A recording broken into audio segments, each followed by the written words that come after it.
మీ అందరికీ నా హృదయపూర్వక వందనాలు. చెమ్మగలిగిన దేవుని పిల్లారా, మీ హృదయాలు వెలిగించే మాటతో దేవుడు ఎక్కువనే ఈ మాటలు తీసుకొని మీ ఎద్దుకు వచ్చినాడు కనుక మీరు నేను కలిసి ప్రభు మాటలు ధ్యానం చేసుకుందాం. ప్రభు మాటలు ధ్యానం చేసుకోబోయే ముందు రాత్రికాలం నుంచి మిమ్మల్ని, మీ కుటుంబాన్ని, మమ్మల్ని, సంఘాన్ని, భూమి మీద ఉన్న ప్రతి బిడ్డను జ్ఞాపకం చేసుకొని మనందరికీ ఆవిషని ఆరోగ్యాన్ని దయచేసి మళ్ళీ ఈ ఎక్కువనే ఈ మాటలు వినగలిగే మహాభాగ్యం ఇచ్చిన దేవుడికి మన ప్రభు మన రక్షకుడు యేసుక్రీస్తు వారి నామములో శిరస్సు వంచి వందనాలు స్తుతులు తెలియచేసుకుంటూ జీవము కలిగిన దేవుని పిల్లారా, దేవుడు ఏ మాటలైతే ఈరోజు మన హృదయాలు వెలిగించాలనుకున్నాడో ఆ మాటలను ఒకసారి మనం ధ్యానం చేసుకోగలిగితే దేవుని పిల్లారా, ఆ మాటల చేత మన హృదయాలు మనం వెలిగించుకుని ఒకసారి చూడగలిగితే కీర్తన గ్రంథం 139 అధ్యాయం 12వ వచనంలో ఒక మాట రాయబడింది. దేవుని పిల్లలు చూద్దాం.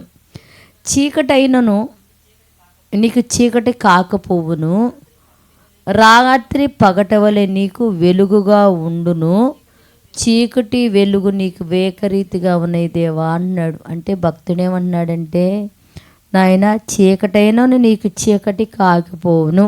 ఏమంటే చీకటైనానంట దేవుడు చీకటైనా దేవుడికి చీకటి అనిపించదంట.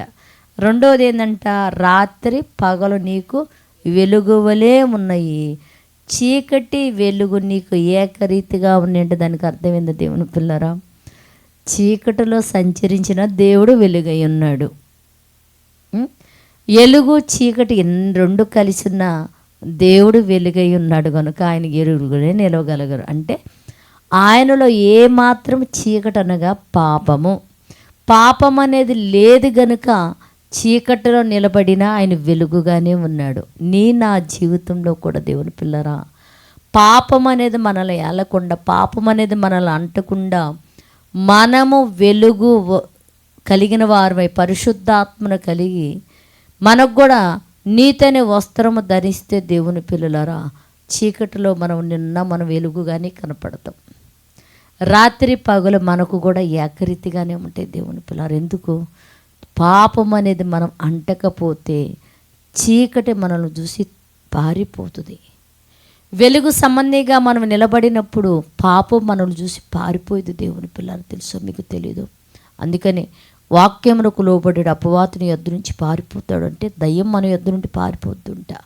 అలాగనే మన జీవితంలో కూడా దేవుడికి ఎలాగ ఏకరీతిగా ఉన్న చీకటి వెలుగు కలిగి మన జీవితంలో కూడా చీకటి వెలుగు కలిగి ఏకరీతిగా ఉండాలంటే దేవుని పిల్లరా, పాపం అనేది అంటకుండా నువ్వు ఒక వెలుగుగా, ఒక పరిశుద్ధ ప్రవర్తనగా నువ్వు నడవగలిగితే చీకటి పగలు కూడా మనకు కూడా ఏకరీతిగా ఉంటుంది. దేవుడు మనకి మాటలు తెలియచేశాడు కనుక మనమే ఒక వెలుగై దేవుడిలాగా మనం కూడా దేవుడిలాగానే వెలుగేవారుగా భూమి మీద ఉండినట్లు ప్రార్థన చేద్దాం. పరిశుద్ధుడా, జీవము కలిగిన మా పరలోకపు తండ్రి, నైనా నీ కృప కలిగిన నామానికి వందనాలు నైనా. శరీరాన్ని ధరించి లోకంలోకి వెళుతుంటాము నా తండ్రి నైనా. అయా చీకటి అంటే పాపము, వెలుగు మా దగ్గర నిలబడ్డప్పుడు తండ్రి, అయా చీకటి వెలుగులో మేము కలిసి నడుస్తున్నప్పుడు తండ్రి, చీకటి ప్రభావం మా మీద ఎంత మాత్రము పడక నా తండ్రి నైనా, మా వెలుగును పరిశుద్ధతను చూసినప్పుడు చీకటి పారిపోయే స్థితిని మీరు కలుగు చేయమని నైనా. భూమి మీద నిన్ను ధరించిన బిడ్డలందరూ కూడా అలాంటి ప్రవర్తన కలిగిన తండ్రి నడుచుకోవడానికి కృపను అనుగ్రహించమని, ఈరోజు నీ బిడ్డలు చేయించిన ప్రతి పనిలో నీ సహాయం అనుగ్రహించి, ఏ బిడ్డ ఏది అడిగినా సహాయం అనుగ్రహించి కృప చూపమని మా రక్షకుడు నీ కుమారుడు యేసుక్రీస్తు వారి నామములో ప్రార్థన అడుగుతున్నాం తండ్రి. ఆమెన్. మీ అందరికీ నా హృదయపూర్వక వందనములు, ధన్యవాదాలు.